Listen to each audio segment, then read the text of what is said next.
Hello दोस्तों, मैं हूं अमन और आज मैं इस वीडियो में बात करने वाला हूं होंडा CB हॉर्नेट 160R की। दोस्तों ये इकलौती ऐसी बाइक है जो होंडा हमें 150cc और 160cc के सेगमेंट में प्रोवाइड करता है इंडियन मार्केट में। हॉर्नेट कोई नया नाम नहीं है होंडा के लिए। 1990s में 250cc से लेके 900cc तक की हॉर्नेट की बाइक्स आती थी। दोस्तों मेरे लिए डिज़ाइन मैटर इतना नहीं करता, पहले मेरे लिए मैटर करती है परफॉर्मेंस, बाद में मेरे लिए मैटर करता है डिज़ाइन। तो सबसे पहले बात करते हैं इसके इंजन की। हमें इसमें मिलता है 162.71cc का 2 वॉल्व का सिंगल सिलेंडर इंजन जो प्रोड्यूस करता था पहले 15.72 ब्रेक हॉर्स पावर 8500 RPM पे, जिसे बिना वजह होंडा ने कम कर दिया है 15.2 ब्रेक हॉर्स पावर। वो RPM सेम है 8500 RPM पे। मैक्सिमम टॉर्क हमें प्रोवाइड करता है 14.76 न्यूटन मीटर 6500 RPM पे। इंजन हमें वो जो यूनिकॉर्न में मिलता था वही इंजन मिलता है, बस उसे थोड़ा ट्यून कर दिया है, रिफाइन कर दिया है इंजन को। इंजन इसका एयर कूल्ड ही है, कोई लिक्विड कूलिंग या ऑयल कूलिंग नहीं दी गई है।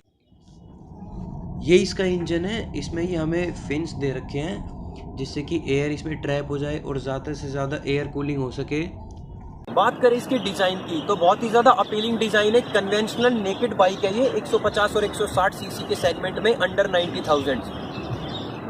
इसके जो टैंक ग्राफिक्स हैं और ये इसकी एक्स शेप बैकलाइट, ये दोनों इसके डिज़ाइन में जान डालते हैं। ऑलमोस्ट हर चीज़ में इसके में स्टाइल दिया गया है, जैसे कि इसके डिस्क ब्रेक से लेके इसके ये फ्रंट मडगार्ड। दोस्तों अब बात करते हैं इसके राइडिंग एक्सपीरियंस की, जो सबसे ज़्यादा इंपॉर्टेंट पार्ट होता है। ग्राउंड क्लियरेंस की बात करें तो हमें मिलता है 164 mm का ग्राउंड क्लियरेंस, जो इंडियन रोड के हिसाब से ठीक है, नॉर्मल बाइक में इतना ही आता है। सीट हाइट की बात करें 790 mm की इसके सीट हाइट मिलती है। एक सिंगल सीट है तो ट्रिपलिंग वाले के लिए फ़ायदा है, ट्रिपलिंग भी कर सकते हैं। मुझे जो सबसे अच्छी लगी बात वो ये है कि इसका साड़ी कवर, इसका जो साड़ी कवर है, जैसे कि हम इंडियन कल्चर में माँ बहनें साड़ी बहुत पहनती हैं और वो पहन के जब बाइक पे जाती हैं तो साड़ी वगैरह फंस जाती है। इसका साड़ी कवर है, कंप्लीट प्रोटेक्शन देता है, तो ये काफ़ी अच्छी बात लगी मुझे। इसके टायर्स की बात करें तो फ्रंट में हमें मिलता है 100/17 का टायर, रियर में मिलता है 140/17 का टायर, जो कि काफ़ी अच्छा है, बिल्कुल चिपक के चलते हैं रोड से। अगर हम ब्रेक मारते हैं तो एकदम से टायर फिसलते नहीं है, ये बहुत अच्छी बात है। ब्रेक्स की बात करें तो हमें इसमें मिलता है फ्रंट में 276 mm की डिस्क प्लेट, रियर में हमें मिलती है 230 mm की डिस्क प्लेट।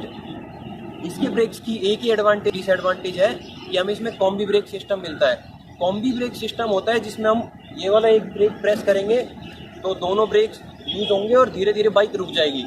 ये इसकी डिसएडवांटेज भी है क्योंकि हमें ABS का ऑप्शन नहीं मिलता, और ABS आज के टाइम पे बहुत ज़्यादा ज़रूरी है सेफ्टी के हिसाब से, क्योंकि जब हम डर्ट वगैरह में होते हैं तो यही कॉम्बी ब्रेक सिस्टम फेल हो जाता है।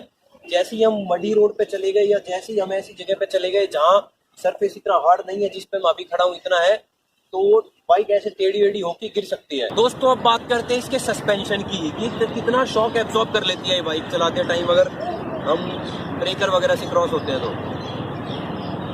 इसके जो फ्रंट में है वो हमें टेलीस्कोपिक सस्पेंशन मिलते हैं, जो आजकल हर बाइक में यही आते हैं। इस सेगमेंट के हिसाब की बाइक में भी, इससे थोड़ा ऊपर और नीचे वाली बाइक में भी टेलीस्कोपिक सस्पेंशन ही आते हैं। जो रियर में है वो हमें मिलते हैं मोनोट्यूब सस्पेंशन, मतलब कि एक बड़ा शॉक एब्जॉर्बर यहाँ लगा होता है जो पूरी बाइक को शॉक से बचाता है।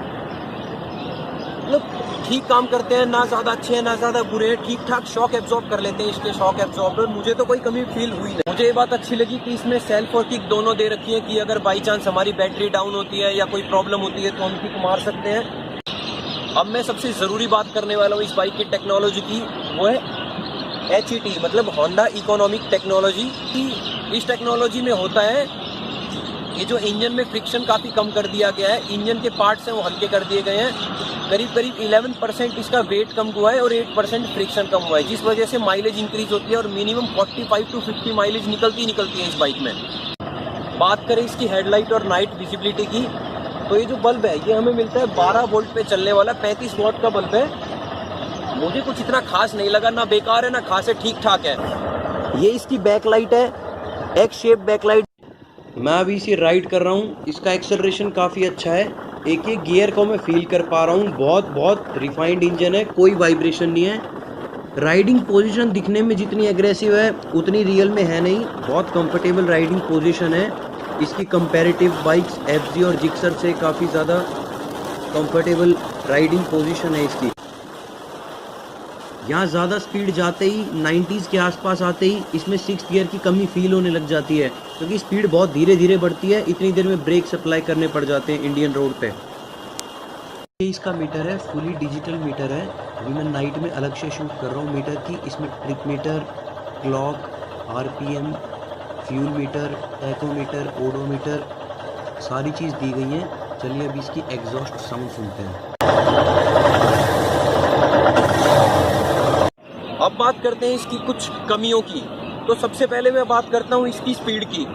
80 और 90 तक तो बहुत अच्छे से जाती है और उसके बाद इतनी स्लो हो जाती है टॉप स्पीड पहुंचने में कि इंडियन रोड सलाह भी नहीं करते कि हम इसकी टॉप स्पीड का मजा ले सकें।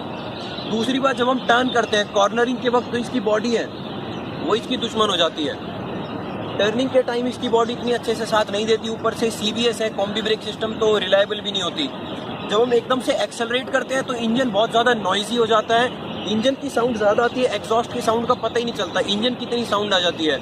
और जब हम एकदम से एक्सेलरेट करते हैं या नॉर्मल भी रखते हैं इतनी स्पीड पे भी जैसे मैं रख रहा हूँ, तो भी जर्क्स होते हैं, झटके मारती है बाइक। अगर हल्की सी भी रेस ऊपर नीचे हो जाए तो भी बहुत ज़्यादा झटके लेती है, थोड़ी सी रेस में भी है बाइक। और इसका ये जो लेग गार्ड है, ये जो इसका लेग गार्ड है, ये मुझे इतना अच्छा नहीं लगा। मतलब इतनी स्टाइलिश बाइक में इतना सिंपल लेग गार्ड दे रखा है। अगर थोड़ा स्टाइलिश होता तो अच्छा होता।